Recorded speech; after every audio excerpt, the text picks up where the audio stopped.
मेरी friends I हैं मुझसे मिलने आज। अचानक मुझे इन्होंने सरप्राइज कर दिया। हाँ जी फ्रेंड्स, फिर से बारिश शुरू हो गई है।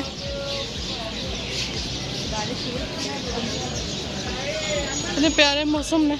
हाँ ये जो तुम कहती हो ना, हाँ ये रंग नहीं मैंने ये तुम कहती थी ना इस तरह हाँ, जब टीन एज के थे ना तब मुझे अच्छे लगते थे ये वाले वो ना। भी आए हुए हैं। हाँ ये दे दूं? अच्छे लगते थे, करवाऊंगी।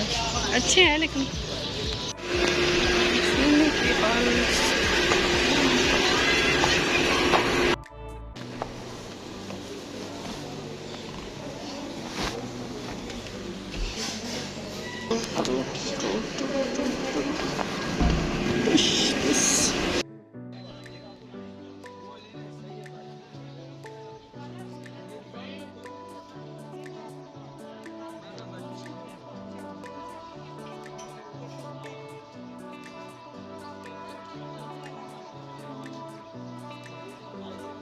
मैं कह रही हूँ वो आपको मैंने मिले ना होंगे।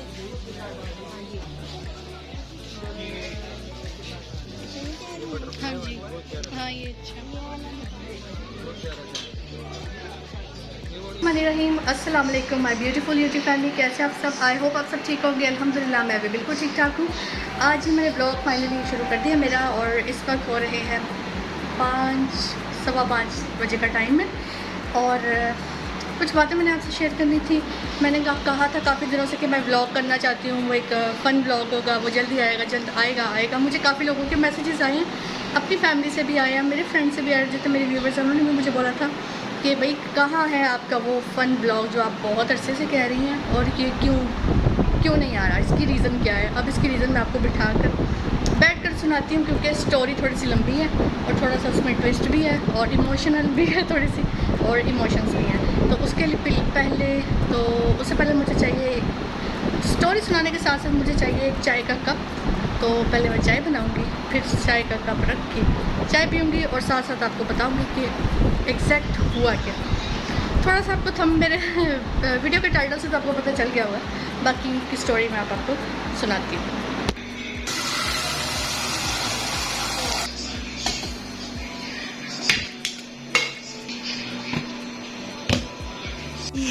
किधर है ये, पकड़ना पड़ेगा। चलो, ये अदरक का एक छोटा सा टुकड़ा, इसको ऐसे फोल्ड कर लेती हूँ, so I can do it properly.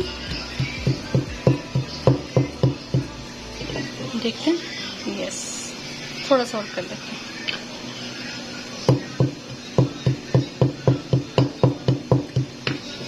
Alright, now इसको मैं इस तरह से, क्योंकि जब इसको कूट कर डालते हैं ना तो सही अदरक की अच्छी स्मेल आती है और खुशबू इसकी बहुत बेहतरीन आती है। और मुझे जो है ना अदरक वाली चाय आजकल तो सुपर मुझे बहुत पसंद है। तो वैसे भी गले के लिए अच्छी होती है, स्टमक के लिए भी अच्छी होती है, तो मज़े की चाय बन जाती है। और साथ साथ अदरक आपकी हेल्थ के लिए भी अच्छा होता है। इसको मैं रख देती हूँ वापस। मम्मा ने कहना तू मेरा किचन खराब किया, तू मेरी जात के ऊपर अटैक किया, तेरी जरूरत क्यों है? तो और तेरी जरूरत किवें होई? सारे जात दे उत्ते अटैक कीता, मेरी इज्जत दे उत्ते अटैक कीता, मेरी जी इधर ये मैंने रात को साफ नहीं किया था, तो ये प्रॉपर यहाँ से मैंने गंदा किया हुआ था रात को भी, और सुबह नाश्ते में भी मैंने पूरा चूल्हा गंदा कर दिया था। तो मम्मा ने कहा था कि तेरी जरूरत क्यों हुई, तू मेरी जात के ऊपर अटैक किया, तू मेरी इज्जत पे अटैक किया। तो इस वजह से ये मामा ने क्लेम किया, बाय द वे मैंने नहीं किया, मैंने करना था, बट मामा ने मुझसे पहले कर लिया था। चल जी, अब चाय के लिए मिल्क निकालते हैं। Milk milk milk milk milk ओक मिल्क।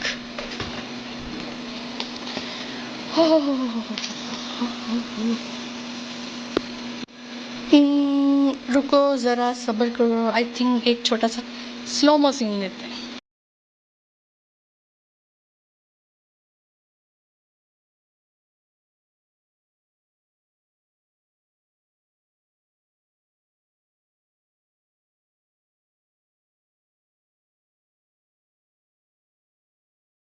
तो चाय बन गई है।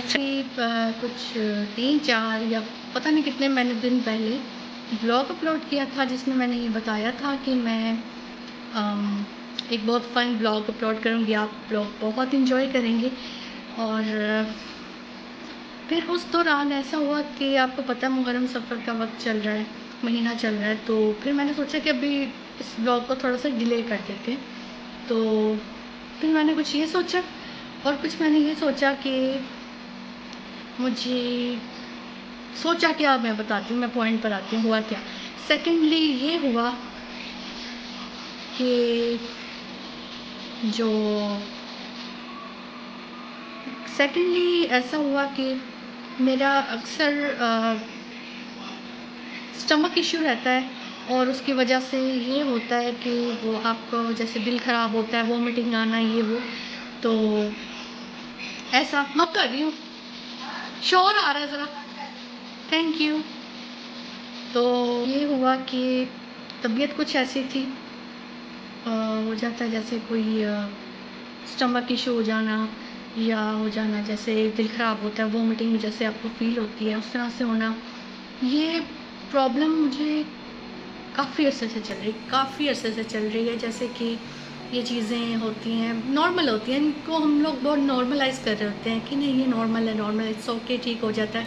फूड पॉइजनिंग होगी या कुछ बाहर का खा लिया तो ऐसे हो रहा है, जंक खा लिया, कुछ ऐसी वैसी गंदी चीज़ें बाहर की खा लेते हैं, हम लिटरली खा लेते हैं, जो कि हमें अंदाज़ा भी नहीं होता, आइडिया भी नहीं होता कि ये हमारी हेल्थ के लिए कितनी हार्मफुल होती हैं। बहरहाल स्टोरी ये है कि जो ट्विस्ट यहाँ से शुरू होता है जी, कि काफ़ी दिनों से दोबारा से मेरी तबीयत ख़राब होनी शुरू हो गई। जैसे कि स्टमक में पेन होना शुरू हो जाना, हार्ट बर्न होना, दिल ख़राब होना और ऐसे कुछ खाने का दिल नहीं चाहना। और मैंने इतना ओवर टाइम किया अपने घर पे, मतलब कि मुझे वेट लॉस करने का वो कहते हैं ना भूत सवार हुआ था। एंड मैंने कहा सैटरडे संडे को जब भी हमारी मेड वगैरह घर पे नहीं आएंगी, मैं अपना ये घर की क्लीनिंग करूँगी। और वो आती भी थी तो मैं उनसे भी पहले कर रही होती थी, और कि वो शायद आज आएंगी नहीं, तो इस चक्कर मैंने सोचा चलो ठीक है मैं कर लेती हूँ। मुझे तो एक किस्म का वर्कआउट होता है और मुझे वैसे भी क्लीनिंग वगैरह घर की साफ़ सफाई रखना मुझे बहुत अच्छा लगता है। तो मैंने घर के काम के साथ साथ मतलब कुकिंग के साथ साथ मैंने क्लीनिंग स्टार्ट कर दी डेली, ऑलमोस्ट डेली। और हमारी जो एक पुरानी वाली जो पहले वाली मेड थी, उन्होंने तो प्रॉपर एक छुट्टियों का एक पूरा सिलसिला शुरू किया हुआ था ना। तो मैंने कहा यार घर को ऐसे गंदा नहीं होना चाहिए, घर में साफ़ सफाई रखनी चाहिए, नमाज वाला रूम भी क्लीन होना चाहिए, क्लियर होना चाहिए। तो साथ साथ मैं अल्हम्दुलिल्लाह 5 वक्त की नमाज़ भी पढ़ रही थी, सब कुछ कर रही थी, सब कुछ अच्छा जा रहा था, बिल्कुल ठीक जा रहा था। और एकदम से जब भी मैं ज़्यादा काम करना तो मेरी तबीयत ऐसे ख़राब होनी शुरू हो जानी, ऐसे रात को शाम से, जैसे फॉर एग्ज़ाम्पल आपका टाइम है तो अब से मुझे सर भारी होना शुरू हो जाना, रात को चलते चलते जितना जैसे वक्त गुजरता, रात गुजरती ऐसे ऐसे मेरा हेडेक जो है ना वो नेक्स्ट लेवल पर चला जाता था, जिसको कि मैं पैनाडोल भी खाती थी, मैं कोई पेन किलर भी ले लेती थी तो मुझे उससे कोई फ़र्क नहीं पड़ता था, कि पेन नहीं रुकती थी मेरी। तो इस वजह से मुझे भूख भी नहीं लगती थी, ना मैं टाइम से खाना खाती थी, ना मुझे कोई खाने की होश होती थी। तो बस ऐसे व्लॉग्स में लगे रहना, पबजी में खेलना, अपने फ्रेंड्स के साथ ग्रुप में बातें कर रही हूँ, इग्नोर कर रही हूँ ना, कुछ नहीं होता, मुझे क्या है अभी ये सर दर्द सो है तो ठीक हो जाएगा, इट्स ओके। तो मैं बैठी हूँ दोस्तों के साथ बातें कर रही हूँ, ये वो, तो पबजी खेल रही हूँ, फिर सोचना कि नहीं ज़्यादा पबजी खेल रही है शायद इस वजह से सर भारी हो रहा है, तो चलो अब रख देती हूँ, रेस्ट करती हूँ ऐसे से। तो मैं ज़रा काफ़ी इस चीज़ को ईजी ले रही थी, अभी भी ईजी ही है, ऐसी कोई बात थी भी नहीं। तो बाकी ये था कि मैंने ऐसा हुआ कि एक टाइम फिर आया 10-11 बज के, मेरा सर बहुत भारी होना शुरू हो गया, मैं परेशान होना शुरू की ना।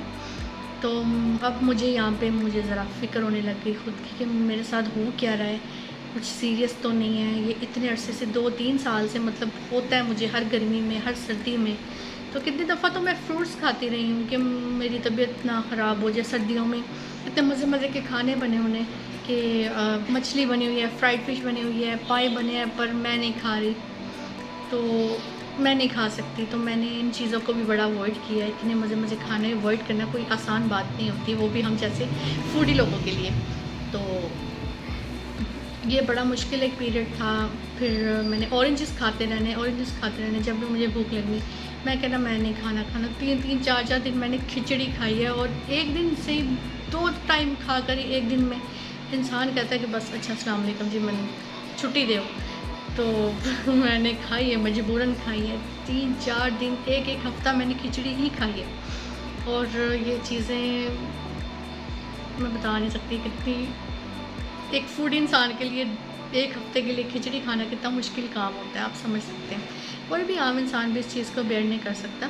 तो बाकी ये है कि मैंने काफ़ी इन चीज़ों को फेस किया है। ये प्रॉब्लम थी मुझे बहुत। मॉरल ऑफ द स्टोरी बात ये है कि पॉइंट ये है कि मुझे थी ये प्रॉब्लम, काफ़ी अरसे से थी। फिर ये सर्दियों से बिल्कुल ठीक हो गई थी और मैं बिल्कुल प्रॉपर ठीक हो गई थी। फिर दोबारा से फिर ये प्रॉब्लम स्टार्ट हो गई। फिर फाइनली जब मैं खाना खाने लगी, भूख, मामा कह रही खाना खा लो, मैं खाना नहीं खा रही, मुझे भूख नहीं लग रही। मैं सर पकड़ लिया, मैं कहूँ मेरे साथ कुछ है, देयर इज़ समथिंग है, कुछ मेरे अंदर कोई प्रॉब्लम है, मुझ में कोई इंटरनल प्रॉब्लम है।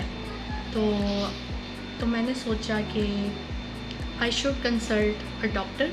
तो फाइनली मैं डॉक्टर के पास गई। डॉक्टर ने मेरा ब्लड प्रेशर चेक किया, मैंने सारा अपना प्रोसीजर, जो मुझे प्रॉब्लम थी वो मैंने बताई कि ऐसे हार्ट बर्न होता है, मतलब दिल ख़राब होता है, और क्या कहते हैं स्टमक पेन, ये वो, vomiting and blah blah and all that, ये सारा मैंने बताया। तो फिर डॉक्टर ने मेरा ब्लड प्रेशर चेक किया, ब्लड प्रेशर नॉर्मल था। पल्स चेक की, वो थोड़ी सी स्लो थी। और उसके साथ साथ फिर उन्होंने एक वो, अब मुझे उसका नाम नहीं पता वो क्या चीज़ है, उसके साथ ऐसे फिंगर रखते हैं और उन्होंने मेरी हार्ट बीट चेक की। तो मैक्सिमम 60% तक होनी चाहिए, ये बिल्कुल नॉर्मल होती है। 60 से लेकर 50 तक भी नॉर्मल होती है। और तब मेरी जो हार्ट बीट थी वो थी 47, जो कि उस टाइम बहुत मुश्किल था इस चीज़ को सुनना कि ये कैसे हो सकता है, हाउ कुड दिस पॉसिबल कि ये। तो डॉक्टर ने कहा कि इनकी हार्ट बीट कम है। हमने कहा है, मैं और पापा से देख रही क्या मतलब। तो कहते ये थोड़ा सा सीरियस इशू है और या तो आपको आई वुड सजेस्ट कि you should go for ECG और you need to consult a cardiologist. यहाँ पे मेरा मीटर शॉर्ट, मैं कहूँ ये क्या हो सकता है डॉक्टर साहब, तुसी मनु कंसल्ट करने कह रहे हो, वो भी कार्डियोलॉजिस्ट। कहते नहीं, आप ऐसे करें, पहले आप ECG करवाएं। तो जी यहाँ पे मेरे पैरों से ज़मीन निकल गई। मैं कहूँ मैं गई, अब निश ब्लॉग स्टार अब गई। तो बड़ा मैं परेशान ना, इससे पापा भी बहुत ज़्यादा परेशान हो गए थे, बहुत ज़्यादा, मुझसे भी ज़्यादा। तो डॉक्टर ने कहा कि ECG करवाएं। और ये मैंने सुना था कि हार्ट पेशेंट को करवाते हैं चेक करने के लिए इनकी हार्ट बीट नॉर्मल है, कुछ कोई प्रॉब्लम तो नहीं है हार्ट में एंड ऑल दैट। तो जब ये प्रोसीजर स्टार्ट, जब मैं बैठी हूँ बेड पे, ऐसे मुझे चक्कर आ रहे हैं अक्षय कुमार वाला। तो जी मैं बहुत नर्वस क्या, डरी हुई थी, बहुत ज़्यादा डरी हुई थी। मैं कभी ज़िंदगी में मुझे इतना डर नहीं लगा जितना मुझे उस दिन डर लगा था। तो वो फिर वो ECG का वो प्रोसीजर था छोटा सा, जैसे हार्ट पर वो वायर्स लगाते हैं और ऐसे। तो वो उन्होंने मेरा सारा प्रोसीजर वो किया, टेस्ट किए। पहले तो वो नॉर्मल नहीं आया क्योंकि मैं नर्वस बहुत थी, घबराई हुई थी, टेंशन में थी, डरी हुई थी। तो मुझे नर्स ने कहा कि आप इजी हो जाए, रिलैक्स हो जाए, कुछ नहीं होता।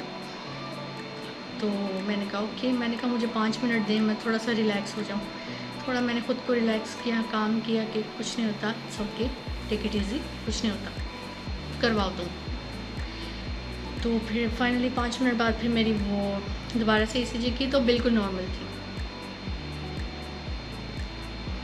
तो उसके बाद डॉक्टर, सॉरी टू से, डॉक्टर साहब को देख के ना मुझे पहले लग रहा था, मैंने कहा पता नहीं क्या कहेंगे, इनके मुंह से कोई अच्छी बात नहीं निकलेगी।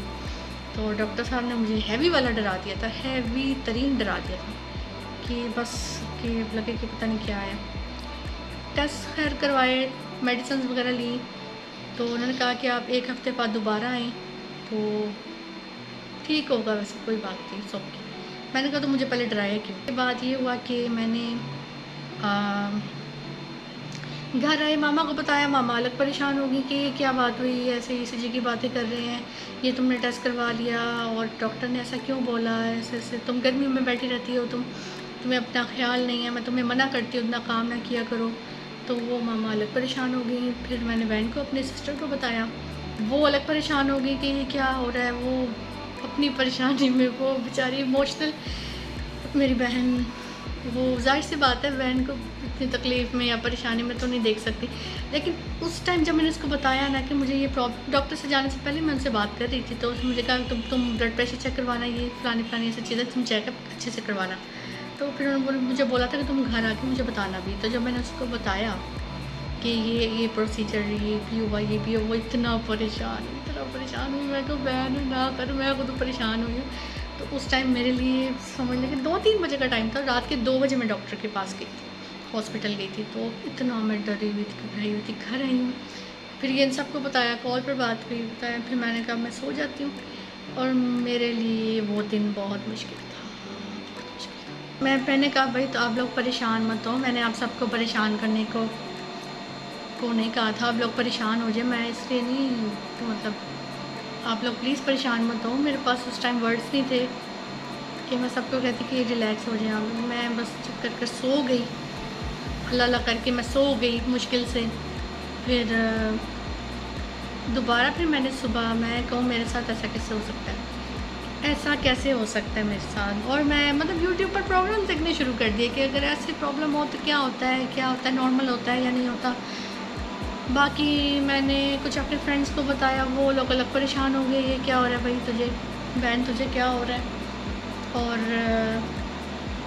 काफ़ी परेशानी हो गई थी मुझे। खैर मुझे मेरे फ्रेंड्स ने बहुत सपोर्ट, मेरी फैमिली ने तो मुझे किया है, साथ साथ मेरे फ्रेंड्स ने मुझे बहुत सपोर्ट किया है। और बहुत ज़्यादा उन्होंने मुझे मॉरल सपोर्ट किया कि कुछ नहीं होता, नॉर्मल है, सब कुछ ठीक हो जाएगा, तुम अपना ख्याल रखो एंड ऑल दैट। बाकी फिर दूसरे दिन मैंने कहा नहीं, अब मुझे चैन ना है, मैं कहूँ अब दोबारा टेस्ट होगा, दोबारा मैं अपना ब्लड प्रेशर चेक करवाऊँगी और दोबारा मैं अपनी पल्स और अपनी हार्ट बीट दोबारा चेक करवाऊँगी। तो दोबारा चेक करवाई तो मेरी हार्ट बीट भी बिल्कुल ठीक थी और मेरा ब्लड प्रेशर भी बिल्कुल ठीक था और मेरी पल्स भी बिल्कुल ठीक थी, बिल्कुल नॉर्मल थी। तो डॉक्टर ने इतना डरा दिया था कि मैं आपको बता नहीं सकती। लिटरली मैं मतलब रोना शुरू कर दिया, मैं रोने लग गई। मैंने कहा यार ये क्या हो रहा है मेरे साथ, ये सब क्या देखना पड़ रहा है। कि एक टाइम में इंसान के पैरों से ज़मीन निकल जाती है, इंसान सोचता है कि अब सब ख़त्म है, अब कुछ नहीं बचा, कि अब मेरी ज़िंदगी अब ख़त्म है, अब मेरा कोई भरोसा नहीं है, मैं कब मोए हो जाए। तो अल्लाह ना करे, अल्लाह पाक मुझे ज़िंदगी जैसे दे।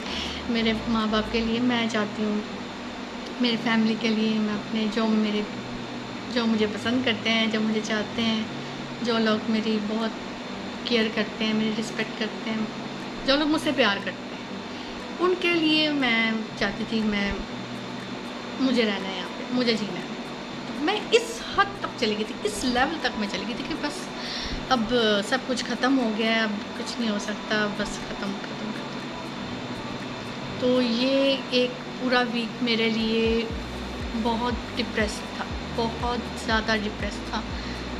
इतना खौफ कभी नहीं मुझे महसूस हुआ जितना मुझे उस दिन हुआ था और इन दिनों में हुआ था लिटरली। और बहुत डर लगा था, बहुत ज़्यादा डर। मुझे अपनी पूरी लाइफ में इतना डर कभी नहीं लगा।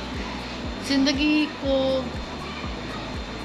अपने हाथों से कौन चाहता है, कोई कभी नहीं चाहता कोई किसी को वक्त से पहले आ जाए। बेशक ज़िंदगी मौत अल्लाह पाक के हाथ में है, अल्लाह पाक के इख्तियार में है। ये डिसाइड करने वाले कि अगले कितने साल हम लोग ज़िंदा रहेंगे या नहीं रहेंगे, ये सब तो अल्लाह पाक के इख्तियार में है।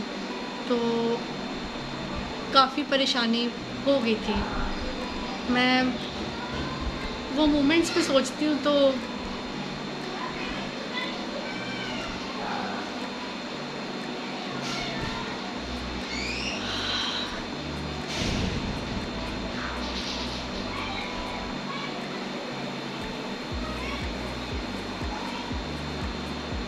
मैं आप लोगों को परेशान नहीं करना चाहती।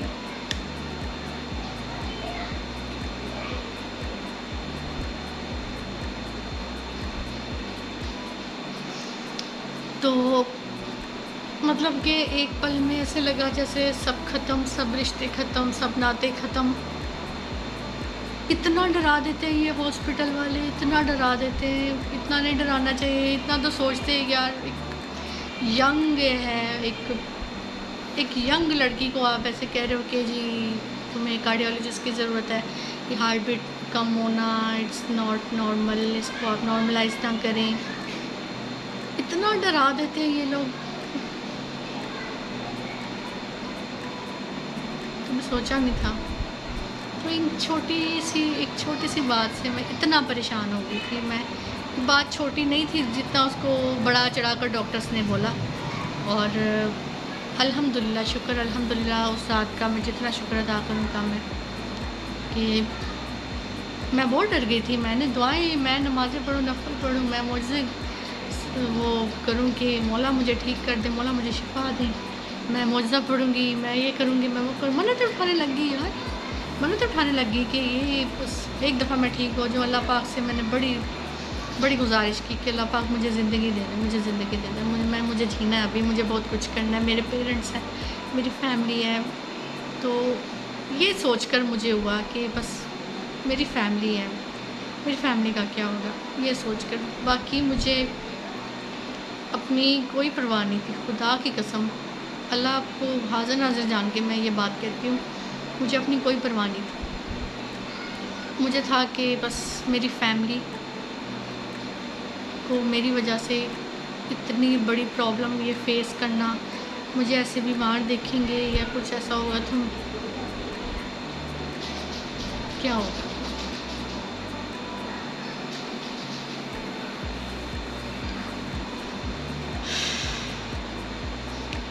बाकी मैं इतना ज़रूर कहूँगी, जितने डॉक्टर्स वगैरह अगर देख रहे हैं तो प्लीज़ आप लोग इतना मत डराया करें किसी पेशेंट को कि वो ये सोचे कि उसकी लाइफ ख़त्म हो गई है, अब उसके पास कुछ नहीं रहा।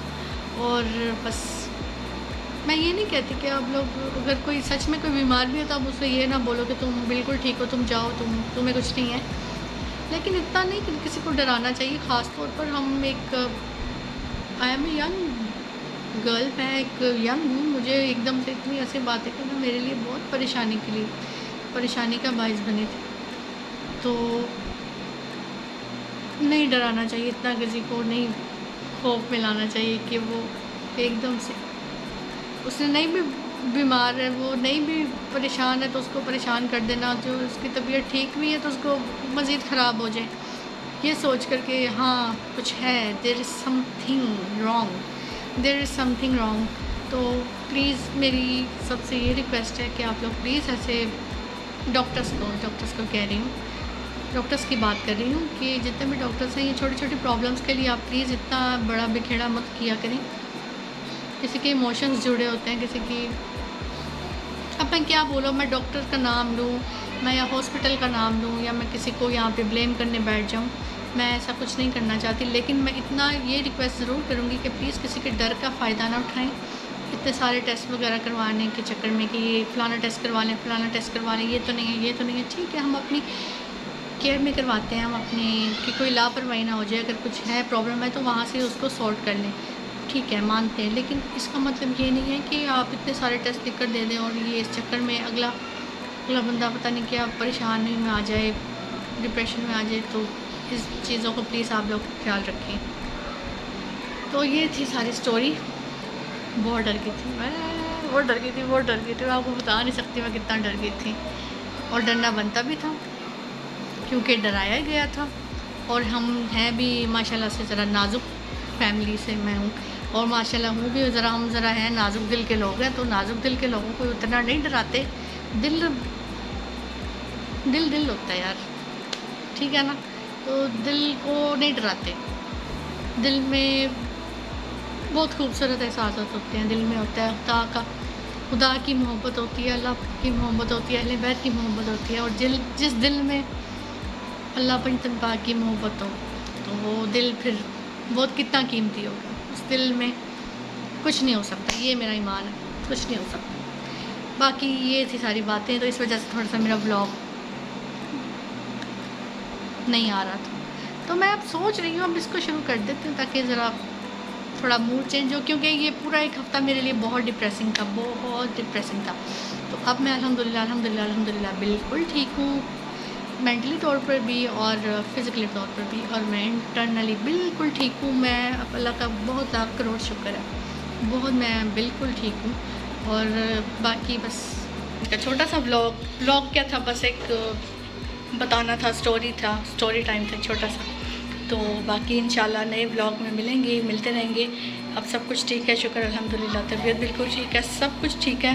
तो अब मैं फील फ्री कर रही हूँ और कोई मसला नहीं है, शुक्र अल्हम्दुलिल्लाह। तो इंशाल्लाह अब नए नए व्लॉग्स आते रहेंगे, तो बस आते रहेंगे। आप लोग अब बस मेरे चैनल को सब्सक्राइब कर ही रखें और प्लीज़ कुछ कर रखें। और बाकी ये है कि इंशाल्लाह मेरे व्लॉग्स आते रहेंगे।